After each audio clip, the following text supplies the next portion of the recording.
I guess that, is it going to hurt us, was your question. And I think that for people that are not as disciplined, that don't care about credit as much, that aren't really like thinking about their financial future, this may be harmful for them. I think so too. It reminds me, now I grew up in the country, so my grandparents grew up in the country, beyond the country. And there was a general store in the neighborhood where it was all a Black community. Like if you didn't have the funds to get your essentials, the grocery store would offer you credit. And if you couldn't in 2 weeks pay that grocery, then if you had chickens, they say, you know what, Ed, won't you come on over here and bring us a dozen eggs? Or you got a goat, we need goat cheese. These were things to help keep our community thriving, even when they just needed the essentials. Because Lord knows at the time it was just food and clothing that they would need for that time. Because a lot of those times, my grandparents talk about, walking around with a candle, but still those things are now gone away and they're being replaced with things like this. So Aisha, with that being said, I want to know, do you have any alternatives that people can turn to when they can't afford basic necessities like food, the way that our inflation is going?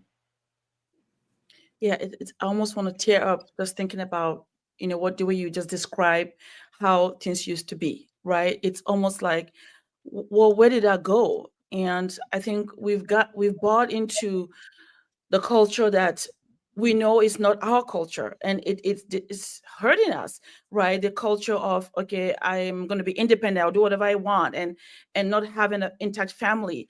All those things, at the end of the day, we have to look through and see how those do affect us later on. And having a community where maybe we have a farm or we share things and we share ideas.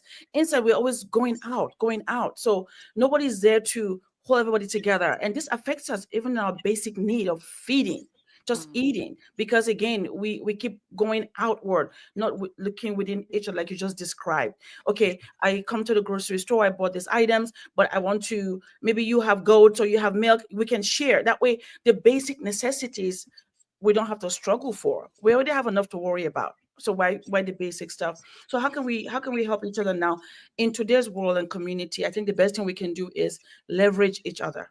Honestly, we have to find a way to trust and leverage each other. I think what happens is we feel, oh, I don't want to work with you. I don't trust you. So I'll do something outside. So then it Mm. affects me personally. But if you speak with each other, say, what are you good at? What am I good at? Let's exchange. Let's leverage, so that if I am down here, maybe what I did with you will give me something, right? Because it's available. It's just that we in our community are not using it. I see it every day, and honestly, sometimes I want to cry. Like, what are we missing? Why can't we sit that amongst each other so we can help each other out? So that grocery bill can be paid because you and I have something going. I know something is coming on the other end from your end that I can use, right? Why is it that we are missing that part?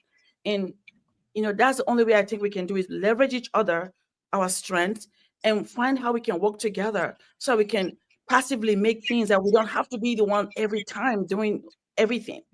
Right. Now, Can I that brings up, oh, go ahead, Tira. Go I ahead. just want to add something to that, add something on top of that. And all pride aside, Yes. right?